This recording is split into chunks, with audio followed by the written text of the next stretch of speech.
Students, अस्सलामु अलैकुम। Second year biology के लेक्चर में आपको वेलकम करते हैं। Dear students, chapter number 18 reproduction का जो चैप्टर है वो हम पढ़ रहे हैं।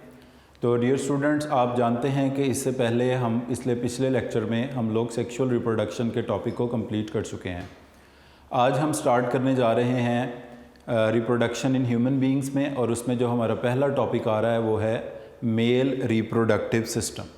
तो डियर स्टूडेंट, ये बहुत इंपॉर्टेंट टॉपिक है लॉन्ग क्वेश्चन के पॉइंट ऑफ व्यू से भी। एग्ज़ाम में इस क्वेश्चन के आने के बहुत ज़्यादा चांसेस हैं। Male reproductive system. तो dear student, male reproductive system जिन चीज़ों से मिलकर बना होता है उसमें नंबर 1 पर शामिल है इसमें pair of testis. Mail reproductive system consist of a pair of testis. तो पहली चीज़ इसमें टेस्टिस मौजूद होते हैं। पेयर ऑफ टेस्टिस पर ये मुश्तमिल होता है।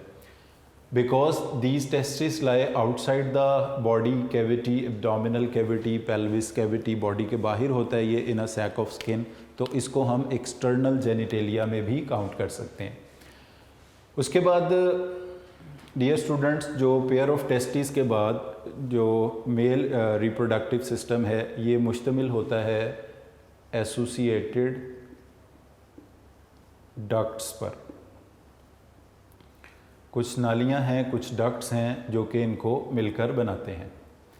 इसके बाद इसी तरह कुछ इनके साथ मौजूद होते हैं associated glands.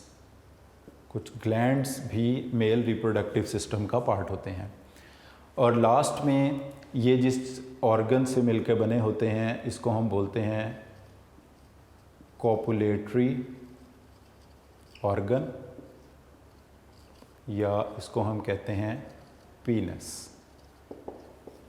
Dear students, male reproductive system इन 4 चीज़ों से मिलकर बना है।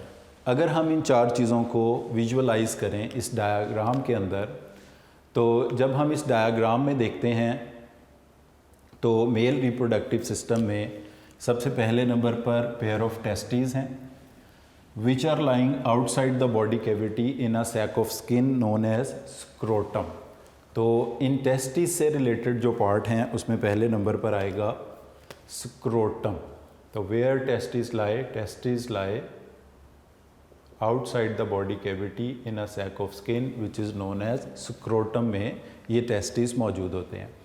और ये इसलिए मौजूद होते हैं यहाँ पर to lower the temperature, because testis के अंदर जो स्पर्म बनने हैं उसके लिए 2-3 डिग्री बॉडी के टेम्परेचर से कम टेम्परेचर रिक्वायर होता है। यानी जैसे हम पढ़ते आए हैं कि ह्यूमन बॉडी का जो ऑप्टिमम टेम्परेचर है वो 37 डिग्री सेल्सियस टेम्परेचर है, मगर टेस्टिस का जो ऑप्टिमम टेम्परेचर है वो 37 डिग्री सेल्सियस नहीं है, वो 37 डिग्री सेल्सियस से कम है, जो कि 2 डिग्री 3 डिग्री से अप्रॉक्सीमेटली कम होता है। तो अगर आपसे ये एक एंट्री टेस्ट के पॉइंट ऑफ व्यू से आपको क्वेश्चन बता रहे हैं कि अगर आपसे कहा जाए कि ह्यूमन बॉडी का कोई ऐसा पार्ट बताएं जिसका ऑप्टिमम टेम्परेचर जो है वो 37 नहीं है, तो वो मेल गोनेड्स भी इनको कहते हैं, टेस्टिस भी इनको बोलते हैं। तो इसलिए ये outside the body cavity in a sac of skin है जिसका नाम है स्क्रोटम, ताकि यहाँ का टेम्परेचर कम रहे, विच is required for the maturation of the sperms. इसके बाद दूसरी चीज़ जो मेन टेस्टिस जिसमें मौजूद हैं वो होती हैं सेमिनिफरस टिब्यूल्स। सेमिनिफरस टिब्यूल्स का काम है स्पर्म बनाना। इनके अंदर जो प्रोसेस होगा वो कहलाएगा स्पर्मेटोजेनेसिस, फॉर्मेशन ऑफ स्पर्म। उसके बाद जो तीसरी चीज़ पाई जाती है टेस्टिस के अंदर वो होते हैं इंटरस्टिशियल सेल्स, जो कि मेल सेक्स हार्मोन पैदा करते हैं और उसका नाम है टेस्टोस्टेरोन। ये हम प्रीवियस चैप्टर में भी पढ़ कर आए हैं। यानी टेस्टिस से रिलेटेड ये 3 चीज़ें हैं जिनको हम डिस्कस करेंगे। नंबर 1 पर है scrotum, which is a sac of skin lie outside the body cavity containing testis. This is to lower the temperature which is required for the maturation of sperm. Second जो इसमें tubules हैं, numerous fine convoluted coil tubules, जिनके अंदर sperm बनते हैं, इनको कहते हैं सेमिनिफरस ट्यूब्यूल्स, इनको हम बोलते हैं। तीसरे नंबर पर जो चीज़ इसमें मौजूद है, इसको हम नाम देते हैं इंटरस्टिशियल सेल्स का, जो कि एक हार्मोन पैदा करते हैं और उसका नाम है टेस्टोस्टेरोन, जो मेल सेकेंडरी सेक्स कैरेक्टरिस्टिक्स को कंट्रोल करता है। इसके बाद अगर हम एसोसिएटेड डक्ट्स की बात करें तो इसमें 4 डक्ट्स शामिल हैं। पहले नंबर पर इसमें आता है वास एफरंस, एफरेंशिया, इसका प्लूरल है। एक डक्ट होगी तो इसको कहेंगे वास एफरंस, ज़्यादा होंगी तो कहेंगे वास एफरेंशिया। इसके बाद जो पार्ट डक्ट इसमें आती है, इसको कहा जाता है एपिडिडिमस।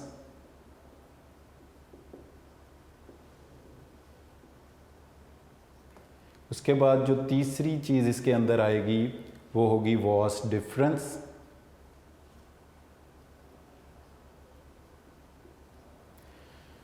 वास डिफरेंस को ही का भी प्लूरल जो है वो डिफरेंशिया है, और इसी को, क्योंकि इसमें से स्पर्म गुजरते हैं, इसी को नाम दिया जाता है स्पर्म डक्ट का।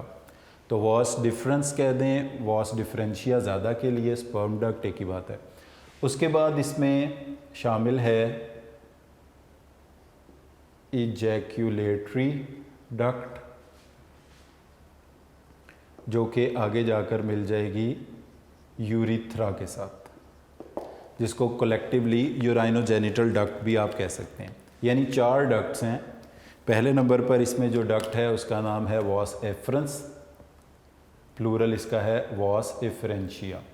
फिर है एपिडिडिमस, जिसको proximal part of vas deferens भी कहते हैं। फिर वास डिफरेंस है, जिसको प्लूरल डिफरेंशिया या इसी को स्पर्म डक्ट भी कहा जाता है।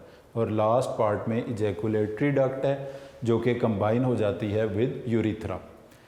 अब डियर स्टूडेंट्स, अगर हम इसके ग्लैंड्स पर आ जाएं तो इसमें 3 ग्लैंड्स हैं। इसमें सेमिनल वेसिकल्स हैं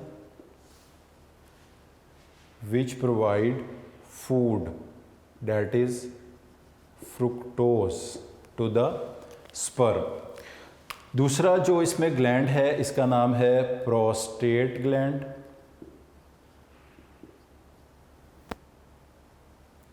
प्रोस्टेट ग्लैंड जो है ये पीएच को बैलेंस करने या एडजस्ट करने का फंक्शन परफॉर्म करता है। तीसरे नंबर पर जो ग्लैंड इसमें मौजूद है, इसको कहा जाता है बल्बो यूरिथ्रल ग्लैंड, जो कि यूरिथ्रा की बेस के ऊपर होता है। इसको कॉपर्स ग्लैंड भी बोलते हैं, और इसका फंक्शन है लुब्रिकेशन, ताकि फ्रिक्शन की वजह से स्पर्म को डैमेज ना हो। और चौथा ऑर्गन जो है ये है कॉपुलेटरी ऑर्गन, जिसको हम पीनस बोलते हैं। कॉपुलेटरी ऑर्गन में डियर स्टूडेंट्स मौजूद होते हैं कुछ इरेक्टाइल टिश्यूज़,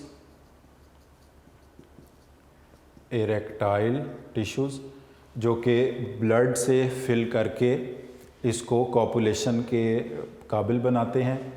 इसका जो टर्मिनल पार्ट होता है, इसका जो हेड है, इसको कहा जाता है ग्लांस, और इसके ऊपर जो स्किन है इसको कहा जाता है प्रेप्यूस भी कहते हैं इसको फोर स्किन का नाम भी दिया जाता है। और इसके रिमूवल को कहा जाता है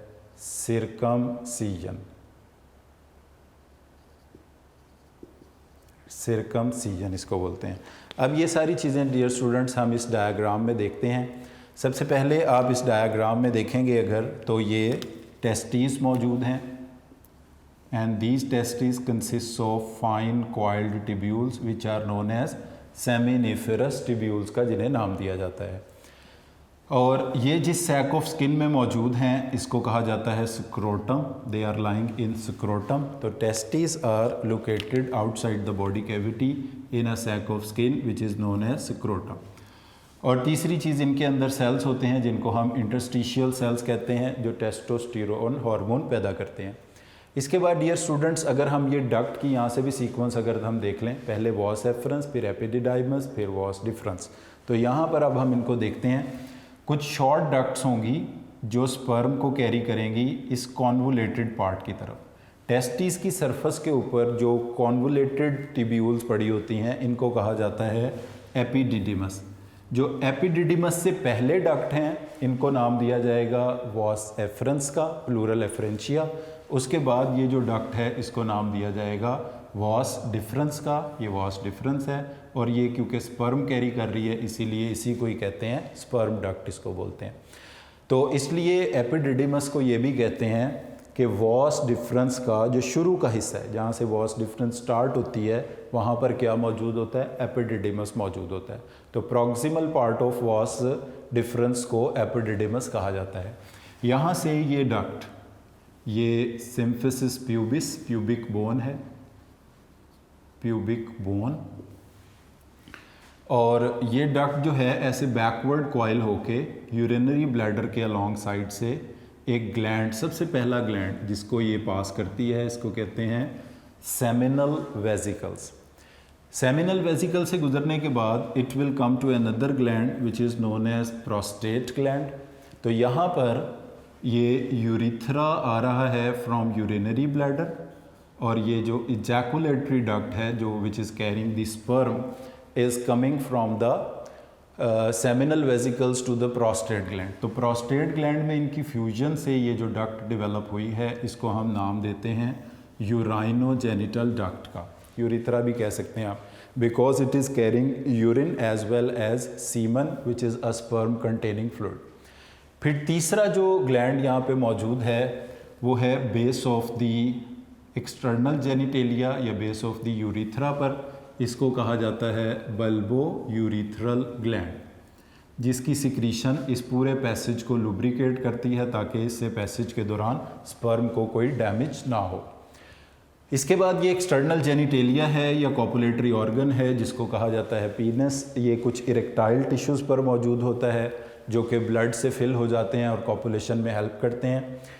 इसके हेड के ऊपर एक स्किन है जिसको प्रोप्यूस कहा जाता है, इसको फोर स्किन भी बोलते हैं, और मुस्लिम्स में इसको सिरकमसिजन के टाइम पे रिमूव कर दिया जाता है। और इसके जो टर्मिनल एंड है, हेड है, इसको कहा जाता है ग्लांस। तो अब डियर स्टूडेंट, ये सारा पैसेज है स्पर्म का कि सेमिनिफरस ट्यूब्यूल्स टेस्टीज के अंदर, फिर वॉस एफरेंस, फिर एपिडिडिमस, फिर वॉस डिफरेंस या sperm duct, then seminal vesicles, then through prostate gland, bulbourethral gland, through urinogenital duct out of the body. This sperm containing fluid is known as semen. इस sperm containing fluid को कहा जाता है sperm containing fluid को कहा जाता है semen। अब इस semen के अंदर डियर स्टूडेंट्स 10% स्पर्म होते हैं और बाकी 90% इसके अंदर सिक्रीशंस होती हैं फ्रॉम दीज ग्लैंड, जिसमें सेमिनल वेसिकल्स की सिक्रीशन यहाँ पे हमने लिखा है कि सेमिनल वेसिकल्स की सिक्रीशन न्यूट्रिटिव है, ये फ्रुक्टोज की शक्ल में फूड प्रोवाइड करती है, और प्रोस्टेट ग्लैंड की सिक्रीशन पीएच की एडजस्टमेंट में हेल्प करती है, और बल्बोयूरिथ्रल ग्लैंड की सिक्रीशन लुब्रिकेट करती है पाथवे को ताकि फ्रिक्शन की वजह से स्पर्म को कोई डैमेज ना हो। और कॉपुलेटरी ऑर्गन के थ्रू जब ये डिस्चार्ज होते हैं in the female reproductive tract, it ensures internal fertilization, ये इंश्योर करता है इंटरनल फर्टिलाइजेशन को। और वो प्रोसेस जिसमें ये मेल गैमीट्स को फीमेल रिप्रोडक्टिव ट्रैक्ट में ट्रांसफ़र करता है, इस प्रोसेस को कहा जाता है कॉपुलेशन, और मेटिंग भी इसको आप कह सकते हैं। तो डियर स्टूडेंट्स, ये 4 चीज़ें हैं जो मिलकर बनाती हैं मेल रिप्रोडक्टिव सिस्टम। नंबर 1 पर हैं पेयर ऑफ टेस्टिस, जिनके हवाले से आपको मैंने बताया, they lie outside the body cavity in a sac of skin known as scrotum. Scrotum इसलिए कि इसके अंदर temperature few degrees 2-3 degrees less होगा which is require for the maturation of sperm. Testis consist of very fine convoluted tubules known as seminiferous tubules. इनके अंदर sperm बनते हैं, spermatogenesis होता है। फिर इसमें इंटरस्टिशियल सेल्स होते हैं जो टेस्टोस्टेरोन हार्मोन पैदा करते हैं। डक्ट्स की बात करें, दूसरा हिस्सा, तो डक्ट्स भी 4 किस्म की हैं, वास एफरेंस, एपिडिडिमस, वास डिफरेंस और ejaculatory duct which also combine with urethra to become urinogenital duct, इसको हम बोलते हैं। ग्लैंड्स की बात करें तो ग्लैंड्स इसमें 3 हैं, seminal vesicles, prostate gland and bulbo urethral gland. Fructose की फॉर्म में जो स्पर्म को न्यूट्रिशन प्रोवाइड करता है वो सेमिनल वेसिकल्स, जो पीएच को बैलेंस करता है वो प्रोस्टेट ग्लैंड, और बल्बो यूरिथ्रल ग्लैंड की पीएच जो वो लुब्रिकेशन का काम करता है। तीसरा पार्ट ग्लैंड्स हो गए। चौथा पार्ट जो है वो कॉपुलेटरी ऑर्गन, जिसको पीनस बोलते हैं, एक्सटर्नल जेनिटेलिया भी कहते हैं। It transfer the male gametes to the female reproductive tract for internal fertilization, और वो प्रोसेस जिसमें ये मेल गेमीट को फीमेल रिप्रोडक्टिव ट्रैक में ट्रांसफ़र करता है, इसको हम बोलते हैं कॉपुलेशन बोलते हैं। इसके बाद डियर स्टूडेंट्स, ये सारे पार्ट्स हो गए मेल रिप्रोडक्टिव सिस्टम के। इसका एक पाथवे है जो कि आपने अच्छी तरह याद रखना है, उसके हवाले से एंट्री टेस्ट में ज़रूर कोई सवाल पूछा जाता है। ये कुछ चीज़ें हैं, जैसे रेस्पिरेटरी रूट है, इसका पाथवे हो गया, रिप्रोडक्शन में स्पर्म का पाथवे हो गया, इसी तरह किडनीज से यूरिन का पाथवे हो गया, डाइजेस्टिव ट्रैक्ट से फूड का पाथवे हो गया। तो ये पाथवे वाले जो क्वेश्चंस हैं इन टॉपिक से ज़रूर पूछे जाते हैं। तो इसका ये पाथवे आपको बताया है, ये आपने याद रखना है। एक चीज़ इसमें रह गई कि स्पर्मेटोजेनेसिस कैसे होता है, और होता कहाँ है ये तो हमने पढ़ लिया, होता कैसे है, स्पर्म बनते कैसे हैं। डियर स्टूडेंट्स, अगर हम टेस्टिस के इंटरनल स्ट्रक्चर को देखें तो इसके अंदर बहुत ज़्यादा फाइन कॉन्वोलेटेड टिब्यूल्स पाए जाते हैं। ये कॉन्वोलेटेड टिब्यूल्स जो हैं,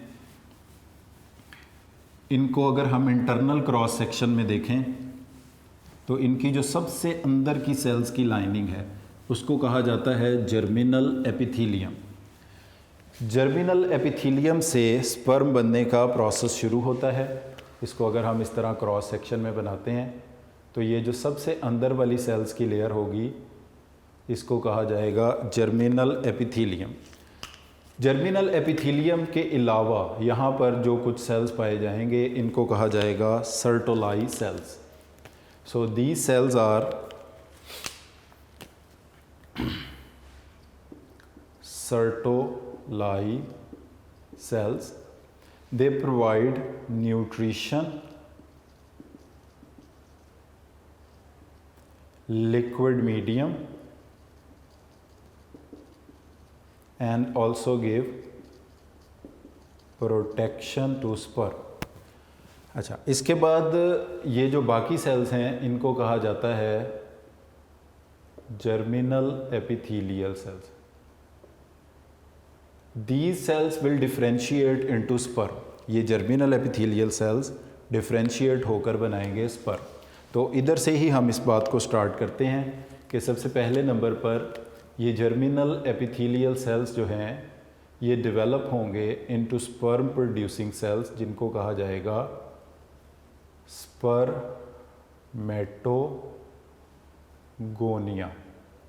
स्पर्मेटोगोनिया स्पर्म बनाने वाले सेल्स को बोलते हैं। गोनियम इसका सिंगुलर है, गोनिया इसका प्लूरल है। स्पर्मेटोगोनिया से डेवलप होंगे प्राइमरी स्पर्मेटोसाइट। डियर स्टूडेंट, यहाँ से मियोसिस का प्रोसेस शुरू होगा और पहले नंबर पर जो मियोसिस होगी इसको कहेंगे मियोसिस 1। प्राइमरी स्पर्मेटोसाइट से 2 सेल्स डेवलप होंगे जिनको कहा जाएगा सेकेंडरी स्पर्मेटोसाइट। हैप्लॉइड होंगे दोनों। ये अभी क्या बनेगा, सेकेंडरी स्पर्मेटोसाइट, 1n हैप्लॉइड होगा। इसके बाद ये दोनों सेकेंडरी स्पर्मेटोसाइट्स जो हैं they will develop into small cells and these small cells are known as after M2। M2 का मतलब है meiosis 2। They are known as spermatids which are immature sperm. Each spermatid will develop into sperm. Each spermatid will develop into sperm. तो dear students, ये जो mature sperm है जिसको हम spermatozoa भी कहते हैं, ये किन से डेवलप हो रहे हैं? स्पर्मेटिड से। अब ये सीक्वेंस आप याद रखें, देखें, स्पर्मेटोगोनिया डेवलप होता है प्राइमरी स्पर्मेटोसाइट्स के अंदर। प्राइमरी स्पर्मेटोसाइट्स करते हैं मियोसिस 1, डेवलप होते हैं 2 अदद सेकेंडरी स्पर्मेटोसाइट्स में विच आर हैप्लॉइड। इसके बाद मियोसिस 2 होती है और इसके नतीजे में 4 हैप्लॉइड सेल्स पैदा होते हैं टोटल, जिनको कहा जाएगा spermatids which are immature sperm. इसके बाद फिर ये मेच्योर फॉर्म में डेवलप हो जाते हैं जिसको हम स्पर्म का नाम देते हैं। डियर स्टूडेंट्स, जो इसकी मेच्योर फॉर्म है, मेच्योर स्पर्म कुछ इस तरह का होता है। इसके 3 मेन पार्ट होते हैं। इसमें हेड रीजन होता है, नेक होती है और टेल होती है। इसको अगर हम डायग्रामेटिकली बनाएं तो इस तरह से ये स्पर्म का हेड है और ये इसकी नेक है और इसके साथ कनेक्टेड है टेल। तो ये वाला पार्ट जो इसमें इसका हेड मौजूद है, जो हेड है इसमें इसका न्यूक्लियस भी मौजूद है, हैप्लॉइड, ये पार्ट इसका कहलाएगा हेड। हेड की जो टिप है इसको कहा जाता है एक्रोसोम। यहाँ पर एक माइटोकॉन्ड्रियल रिंग है और इस रीजन को कहा जाता है नेक और इसको कहा जाता है टेल। तो ये एक कंप्लीट मेच्योर स्पर्म है। तो अगर डियर स्टूडेंट्स आपसे पूछा जाता है कि स्पर्म या स्पर्मेटोजोआ किन से डेवलप होता है, तो हम कहेंगे स्पर्म या स्पर्मेटोजोआ डेवलप होता है स्पर्मेटिड्स से। ये सीक्वेंस ऑफ इवेंट्स सब आपने याद रखने हैं। यहाँ पे जर्मिनल एपिथेलियल सेल स्पर्मेटोगोनिया को बनाते हैं माइटोसिस के ज़रिए। और फॉर एग्ज़ाम्पल एक जर्मिनल एपिथेलियल सेल था तो इसने डिवाइड होके 2 सेल बनाए, जिसमें से एक जो है वो स्पर्मेटोगोनिया है और एक वही जर्मिनल एपिथेलियल सेल रहा। उसके बाद डियर स्टूडेंट, ये जो स्पर्मेटोगोनिया है ये डिफ्रेंशिएट होता है, यानी स्पेशलाइज्ड होता है, डिफ्रेंशिएट होता है into primary spermatocyte. Primary spermatocyte meiosis 1 से डिवाइड करता है, सेकेंडरी स्पर्मेटोसाइट मियोसिस 2 से डिवाइड करता है और स्पर्मेटिड से जो स्पर्म बनता है ये प्रोसेस भी कहलाता है डिफ्रेंशिएशन। इस प्रोसेस को भी डिफ्रेंशिएशन कहते हैं। तो स्पर्म डेवलप होता है स्पर्मेटिड से, स्पर्म या स्पर्मेटोजोआ स्पर्मेटिड से, स्पर्मेटिड जो है वो सेकेंडरी स्पर्मेटोसाइट से, सेकेंडरी स्पर्मेटोसाइट प्राइमरी स्पर्मेटोसाइट से, स्पर्मेटोगोनिया से और जर्मिनल एपिथेलियल सेल से। इन ट्यूब्स के बाहर जो सेल्स पड़े होते हैं, इन सेल्स को नाम दिया जाता है इंटरस्टिशियल सेल्स या लीडिंग सेल्स का। इंटरस्टिशियल सेल्स का। तो डियर स्टूडेंट्स, ये interstitial cells endocrine function perform करते हैं और एक हार्मोन पैदा करते हैं जिसका नाम है टेस्टोस्टेरोन, और इनको स्टिमुलेट करता है ICSH, interstitial cell stimulating hormone, which is coming from the anterior lobe of pituitary gland. तो इंटरस्टिशियल सेल स्टिमुलेटिंग हार्मोन, जिसकी एब्रीवेशन ICSH है, it will stimulate interstitial cells to produce testosterone which is a male sex hormone. और इसके अलावा जो एंड्रोजिन्स हैं, major testosterone है, बाकी जो इसकी स्ट्रक्चरल फॉर्म है वो भी एग्जिस्ट करती हैं। ये मेल सेकेंडरी सेक्स कैरेक्टरिस्टिक्स को कंट्रोल करता है। मेल सेकेंडरी सेक्स कैरेक्टरिस्टिक्स वो होते हैं जो अपेरेंटली मेल फीमेल्स में डिफ्रेंशिएट करने का बाइस बनते हैं। तो डियर स्टूडेंट, ये बात आपने याद रखनी है कि प्राइमरी सेक्स कैरेक्टर ओवरीज और टेस्टिस हैं। जिनमें ओवरीज गोनेड्स की तक शक्ल में मौजूद होंगे वो फीमेल, जिनमें टेस्टिस मौजूद होंगे वो मेल। इसके अलावा जो करेक्टरिस्टिक्स जिसमें मेल फीमेल में फ़र्क होता है, जिसमें बियर्ड ग्रोथ है, मस्कुलेचर ऑफ बॉडी है, ब्रॉड शोल्डर हैं, या पेल्विस है, या डेवलपमेंट ऑफ मेमोरी ग्लैंड्स है, ये तमाम करेक्टरिस्टिक्स कंट्रोल किए जाते हैं, कहलाते हैं सेकेंडरी सेक्स करेक्टर। तो जो मेल के सेकेंडरी सेक्स करेक्टर्स और सेक्स डिराइव है वो कंट्रोल होती है टेस्टोस्टेरोन से। इसके बाद डियर स्टूडेंट एक बात और आपको बता दें कि ये जो स्पर्मेटोजेनेसिस का प्रोसेस है ये शुरू कब होता है। ये स्पर्म बनने का पूरा जो प्रोसेस है ये स्टार्ट होता है प्यूबर्टी से। प्यूबर्टी की एज डिफरेंट इलाकों में डिफरेंट हो सकती है, बट ऑन एवरेज ये 12, 13, 14 राउंड अबाउट की एज को प्यूबर्टी की एज मेल्स में कहा जाता है। इस एज में स्पर्मेटोजेनेसिस का प्रोसेस शुरू होता है और ये प्रोसेस कंटिन्यूअस प्रोसेस होता है और ये लास्ट करता है थ्रू आउट लाइफ। सारी ज़िंदगी ये स्पर्म जो है वो बनते रहते हैं। तो in male spermatogenesis start from puberty and it is a continuous process, it last till death. ये इसलिए बता रहे हैं क्योंकि जब हम फीमेल रिप्रोडक्टिव सिस्टम पढ़ेंगे तो उसमें हम देखेंगे कि जो एग प्रोड्यूस होते हैं वो एक साइक्लिक मैनर में होते हैं, यानी 28 डेज़ के साइकिल में एक एग प्रोड्यूस होता है। इसी तरह स्पर्म मेल्स की तरह कंटिन्यूसली पैदा नहीं होते रहते। उसके बाद ये कोई 40 इयर्स की एज के राउंड अबाउट चल के ये एग प्रोड्यूस होना फीमेल्स में रुक जाता है, यानी थ्रू आउट लाइफ नहीं चलता।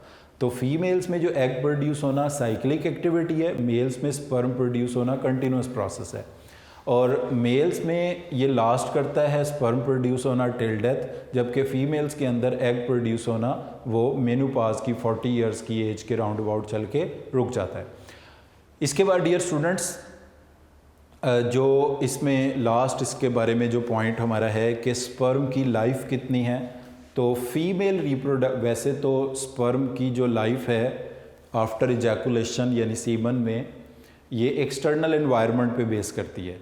अगर ये एक्सटर्नल एनवायरनमेंट को एक्सपोज होगा तो ये इमीडिएटली स्पर्म डेड हो जाएंगे। बट हम यहाँ पर बात कर रहे हैं कि अगर ये कॉपुलेशन का प्रोसेस होता है और स्पर्म ट्रांसफ़र हो जाते हैं to the female reproductive tract, तो अप्रॉक्सीमेटली 5 डेज़ स्पर्म जो हैं they remain alive, they remain active in the female reproductive tract, approximately in female reproductive tract. और आउटसाइड द बॉडी इनकी कोई लाइफ नहीं है, या वो लाइफ डिपेंड करती है एक्सटर्नल कंडीशंस के ऊपर जिनमें इनको प्रिजर्व किया जा सकता है उन पे। तो फीमेल रिप्रोडक्टिव ट्रैक में इनकी लाइफ जो है वो 5 डेज़ है अप्रॉक्सीमेटली।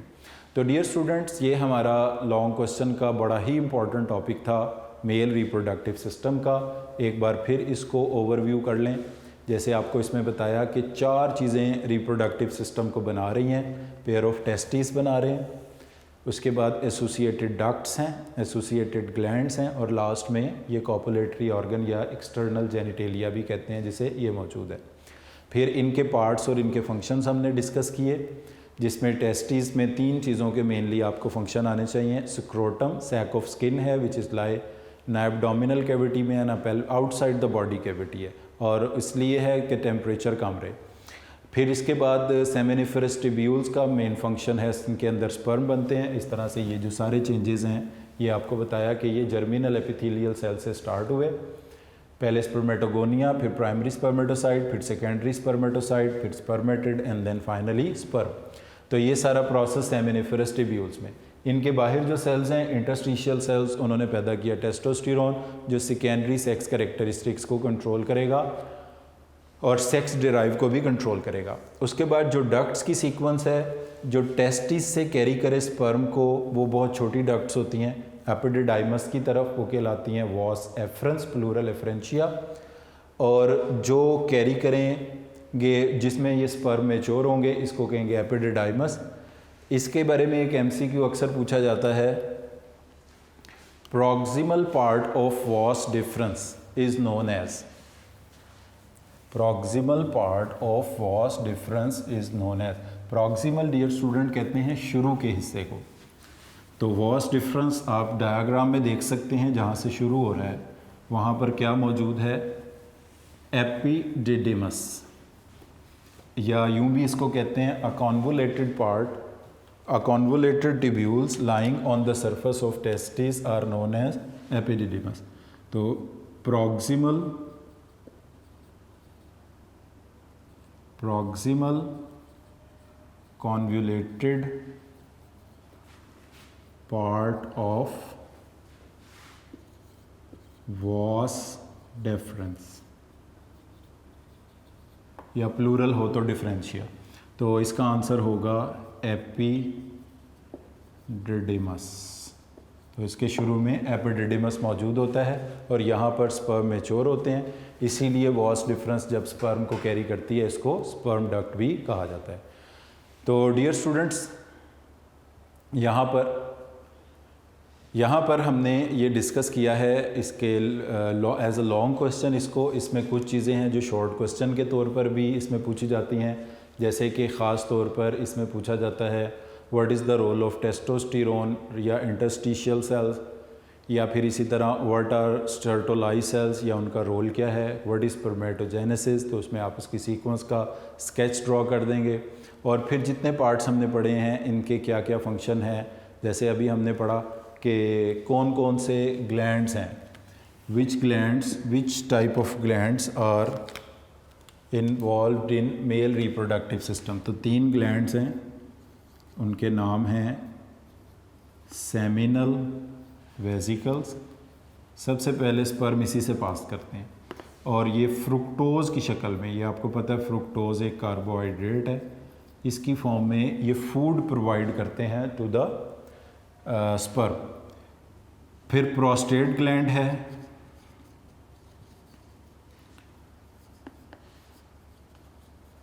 प्रोस्टेट ग्लैंड ये पीएच को बैलेंस कर रखने के लिए होता है और सीमन की पीएच जो होती है वो अल्कलाइन होती है, विच इज़ अबव 7 से ऊपर ये होती है, 7.123 तक हो सकती है। एंड बेस ऑफ यूरिथ्रा पर मौजूद होता है bulbourethral gland. This bulbourethral gland provide lubrication to this urinogenital duct, ताकि जब स्पर्म इससे इजैकुलेट हों हाई स्पीड के दौरान तो कोई उन्हें डैमेज ना हो। लुब्रिकेशन विच रिड्यूसेस फ्रिक्शन। तो डियर स्टूडेंट्स, इस तरह से ये डक्ट्स के नाम का क्वेश्चन, ग्लैंड्स के नाम का क्वेश्चन, उनके फंक्शंस, सीक्वेंस का क्वेश्चन, ये इसमें पूछे जाते हैं। अब इन्हीं ग्लैंड्स के हवाले से एक क्वेश्चन ये है कि वो कौन सा ग्लैंड है जिसमें यूरिथ्रा और इजैकुलेटरी डक्ट मिलकर यूराइनोजेनिटल डक्ट बन जाते हैं, तो वो ग्लैंड कहलाता है प्रोस्टेट ग्लैंड। तो इधर आपने देखा कि ये डक्ट जब आ रही थी स्पर्म लेकर तो इसको नाम दिया गया इजैकुलेटरी डक्ट का। When it combines with urethra तो ये बन जाती है यूराइनोजेनिटल डक्ट। तो यूरिथ्रा और स्पर्म डक्ट किस में कंबाइन होते हैं? यूरिथ्रा प्लस इजैकुलेटरी डक्ट कह दें। ये जिस ग्लैंड में कंबाइन होते हैं इसको कहा जाता है प्रोस्टेट ग्लैंड। ये कुछ इस टाइप के क्वेश्चन है जो कि पूछे जाते हैं इसमें एमसीक्यूज़ में। एक और सवाल आपको बता दें, sperms directly develop from, sperm directly किससे डेवलप होते हैं? अब अगर आपको ये ऑप्शन दिए जाएं स्पर्मेटोगोनिया, बी में दिया जाए स्पर्मेटिड, सी में दे दिया जाए प्राइमरी स्पर्मेटोसाइट और डी में दे दिया जाए सेकेंडरी स्पर्मेटोसाइट। तो डियर स्टूडेंट, ये कहा गया है कि स्पर्म डायरेक्टली किससे डेवलप तो सबसे ही होते हैं, मगर डायरेक्टली हमने देखा था कि ये स्पर्मेटिड से बनते हैं। स्पर्मेटिड्स डिफ्रेंशिएट होके हेड, नेक और टेल वाला पार्ट बनाते हैं जिसको कहा जाता है स्पर्म, मैच्योर स्पर्म या स्पर्मेटोजोआ। डियर स्टूडेंट्स, आज के लेक्चर को हम यहीं पर कंक्लूड करते हैं। इसमें हमने लॉन्ग क्वेश्चन, इसकी डायाग्राम, इसके एमसीक्यूज़ और इसमें से आने वाले पॉसिबल शॉर्ट क्वेश्चन सबको डिस्कस किया। आपने अच्छी तरह इस टॉपिक को पढ़ना है क्योंकि ये एंट्री टेस्ट का टॉपिक भी है और एफएससी में बोर्ड के एग्ज़ाम में भी आपको बहुत ज़्यादा चीज़ें इसके बारे में पूछी जा सकती हैं। So thank you very much for today.